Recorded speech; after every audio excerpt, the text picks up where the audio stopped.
आशा करता हूँ आप सब बहुत अच्छे होंगे। मेरा नाम है सिद्धांत अग्निहोत्री। स्टडी ग्लोस पे आपका बहुत बहुत स्वागत है।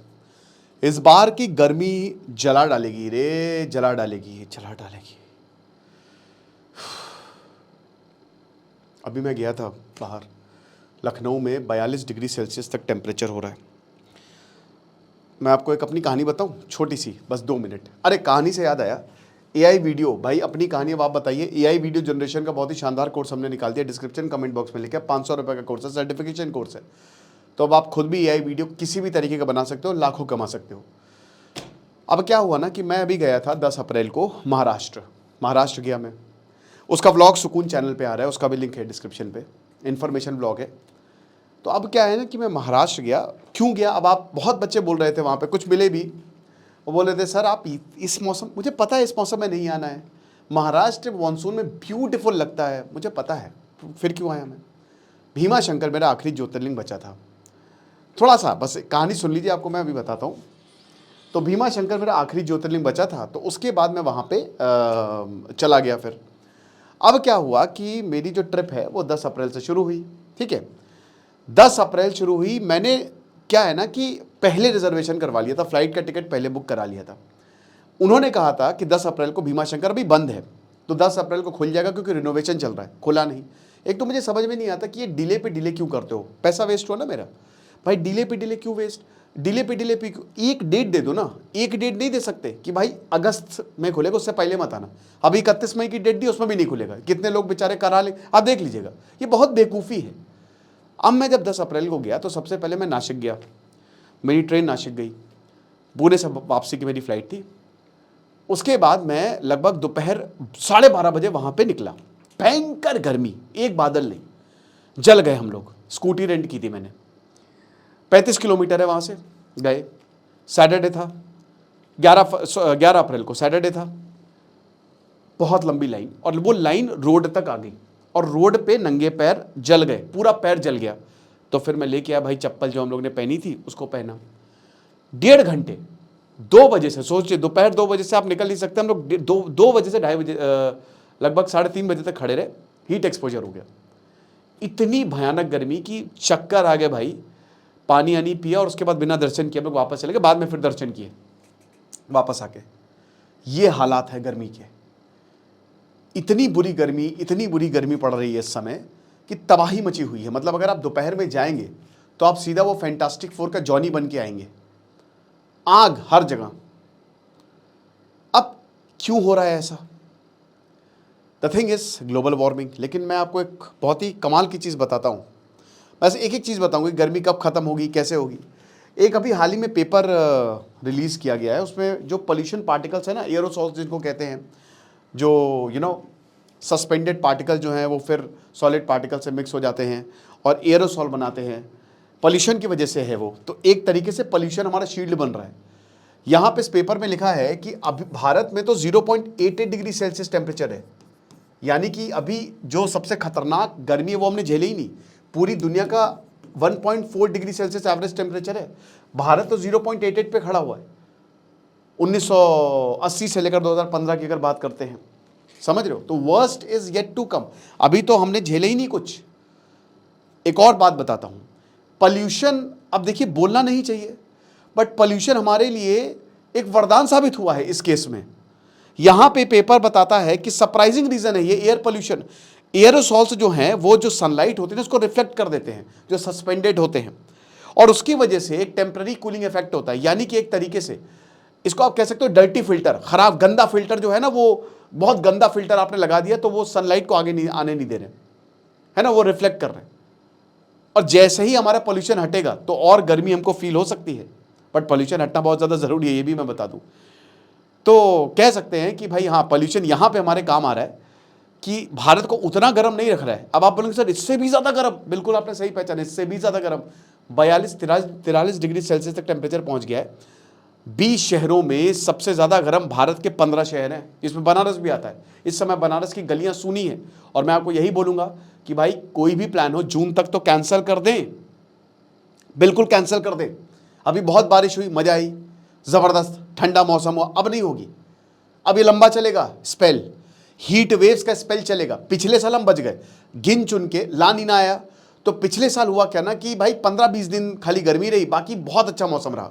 मई में खाली 10-15 दिन था और थोड़ा जून में आप ले लीजिए, बाकी खूब बारिश हुई, बढ़िया एकदम रहा। लेकिन इस बार ऐसा नहीं होने वाला है, आप भूल जाइए। 75% जो भारत की वर्कफोर्स है वो या तो किसान है या लेबर है, वो फील्ड वर्क कर रही है। उनका क्या हाल होगा, ज़रा सा भी टेम्परेचर राइज होगा ना तो भारत की इकोनॉमी बहुत तेज़ी से नीचे जाएगी और उनकी बेचारों की कोई समझता ही। मैं तो वही सोचता हूँ कि बेचारे कैसे काम कर रहे हैं, जो किसान हैं, हम लोगों को जो खाना दे रहे हैं, है ना, जो बेचारे रिक्शा चला रहे हैं, वो मतलब कितनी बुरी हालत है उनकी बेचारों की, समझ रहे हो।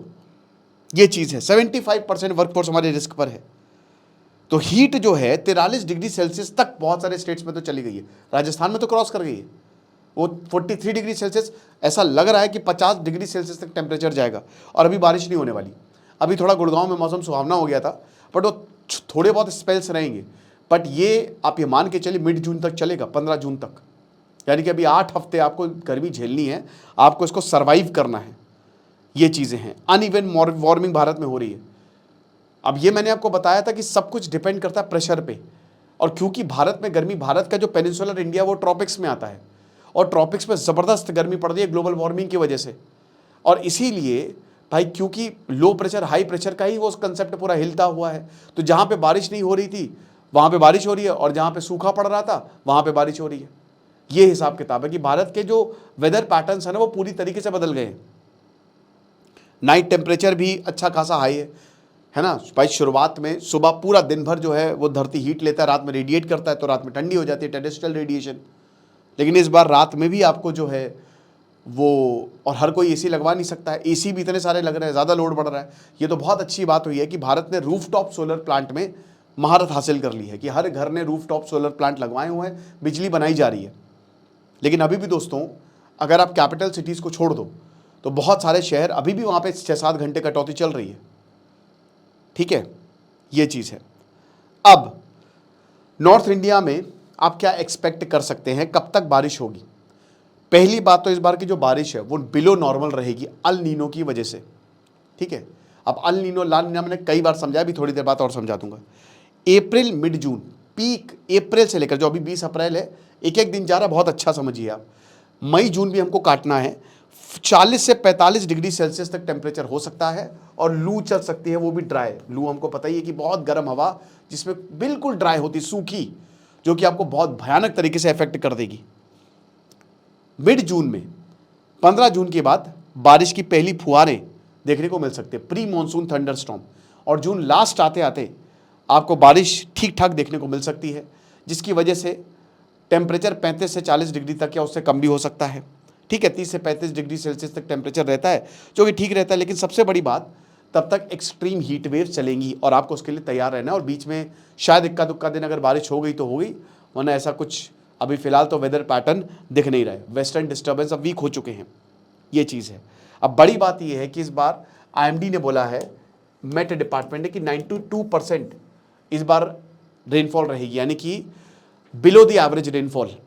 पिछली बार तो 110% था, अबव द एवरेज। इस बार 92% रहेगी, क्योंकि कंगाली में आटा गीला, अल नीनो आ गया है। तो पहले तो ससुर वैसे ही इतनी गर्मी पड़ रही है, अल नीनो जून में और एक्टिव हो जाएगा। अब जब बारिश होनी चाहिए तो अल नीनो आ जाएगा। अब जब अल नीनो आएगा तो आपको पता ही कि जो भैया वॉर मोशन करेंट है वो निकल जाएंगे पेरू की तरफ, ठंडा पानी ऊपर आ जाएगा, तो बारिश होगी नहीं और पेरू में आएगी खूब बाढ़, साउथ अमेरिका में ज़बरदस्त।